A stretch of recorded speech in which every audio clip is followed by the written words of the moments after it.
Hey friends, happy midweek and happy Thursday to you. That's right, I said Thursday, and I thank you so much for joining with us tonight. Have you ever just had one of those weeks where it's just been incredibly busy? Like you're just going from place to place to place and you don't even have time to think? This has been that week for me. Every night this week I've been in bed before 8:30 just because I am so exhausted. And I know some of that pain is my own, and I've caused a little bit of that chaos for myself. But, I haven't even had time to shave. I look like Grizzly Adams over here. And so, but that's okay. We're going to make it happen. And so we're going to get into the text straight away. We're in a series called Debunked. And what we're doing is walking through different misused scriptures that a lot of Christians use or misconceived ideas. And we're going to dissect them and bring them to life. And so tonight's kind of a difficult one. They're all difficult, but tonight's hard because we use this verse often for encouragement. We use this to justify certain things, and this is actually more of an encouraging verse that we misconstrue and misunderstand and misuse. And so we're going to talk about it anyway because I want to show that just because you have good intentions doesn't necessarily mean that the context is right. And what I'm trying to say is we've got to be careful in not trying to make the Bible say what we want it to, even when it's in good conversation. Even when we mean well behind it and we're using it for good things. And so the Bible's pretty clear on what it's trying to say and what God wants to communicate. And it's our job as preachers and teachers and Christians to be able to communicate these things effectively. And so the verse we're going to talk about tonight comes from Matthew 18, verse 20. And I could have used this last week, which is why we're doing it tonight, because this is a bridge that a lot of people use and not going to church as well. And it's this verse. And so we use this verse a lot, and I'll read it in a minute. But when we have a small crowd for church, for instance, this verse is used for encouragement. Or if we choose not to go to church, which is why it would have segued into last week's lesson as well, we use this verse to justify that it's okay. And here's what Jesus is saying in Matthew 18:20 that we take out of context. It says, "For where two or three gather in my name, there I am with you." See, it seems really encouraging. And so when we have like a Bible study or a youth group or whatever it may be, and we want to kind of feel good about the attendance not being so great, maybe the program is suffering. And so we try to justify keeping it going by basically saying, well, hey, where two or three are gathered, Jesus is here.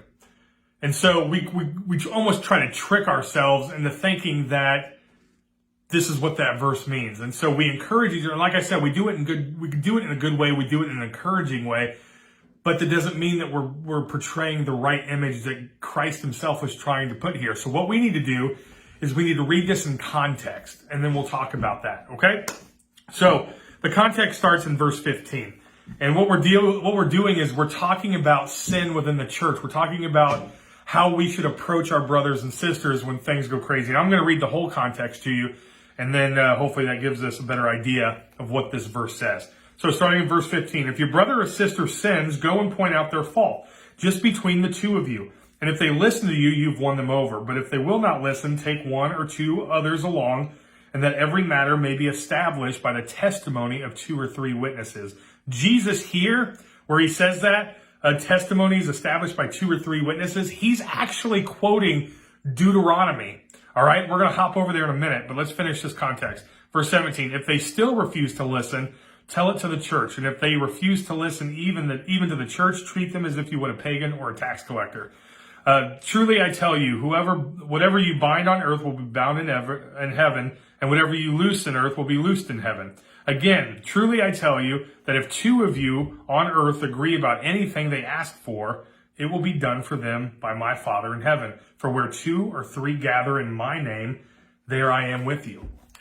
Did you get the context? So this has nothing to do with a program being low or church attendance being low, or for you and I to justify us being home and skipping church because we have two or three in our family, so we gather together, Jesus is always with us. So we'll skip church and go to the beach, we'll skip church and go to the Cardinals game, whatever it may be. We'll skip church to justify because, hey, we've got two or three people with us, so Jesus must be there with us, right? But that's not what the verse is saying. What we're talking about here is church discipline. And so what Jesus is suggesting is that when you and I have a problem with one another, it's our job as Christians to go reach out to one another privately And that can sometimes be difficult, right? That's really awkward because we're calling out sin, essentially. And so if you loved me enough and I loved you enough, hopefully we would develop a friendship, a relationship that is so strong that I could look at you and say, hey, you and I, we got to talk. Because, I mean, you're living in a way that just, I just don't see the Bible saying that that's what we should do. And I know that seems judgmental, but we talked about judgmentalism a few weeks ago, right? And so this is awkward. This is difficult.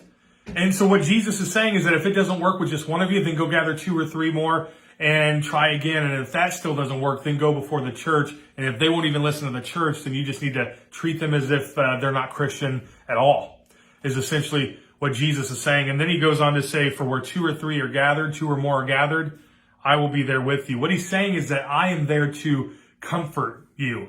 I am there to be that witness with you, to give you that strength to be able to look your brother or sister in the eye and just say, hey, I'm telling you this because I love you. And as difficult it is to say this to you, man, you are out of pocket. You are out of line here. And Jesus is saying that, if you 2 agree, if you or the 2 or the 3 agree on the same thing and you go and present in love, I mean, that's a big thing, right? We got to do this thing with grace and with truth. And Jesus is saying, if you just go with a little compassion, go with a little love, trust me, I will be there with you as a witness to comfort you. Now, I said that he quoted Deuteronomy chapter 19 when he's talking about the witness of a testimony. And let's go over there to Deuteronomy 19.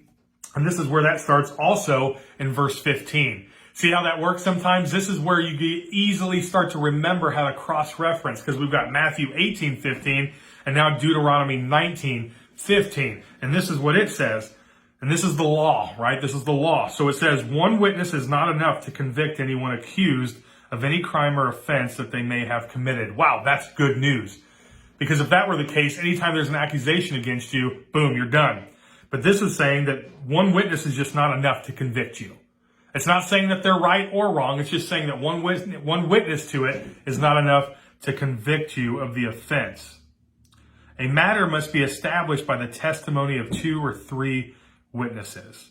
So if a malicious witness takes the stand to accuse someone of a crime, the 2 people involved in the dispute must stand in the presence of the Lord before the priest and the judges who are in the office at that time. Okay, that's what Jesus is quoting here. And so that's why he's saying, by the testimony of 2 or 3 witnesses, he's helping them go back to their old roots, back to what they know, the law. But he's saying, listen, as difficult as this is, I'll be with you. And that should be enough. And this one speaks out to me a lot because it's really difficult to do this, isn't it?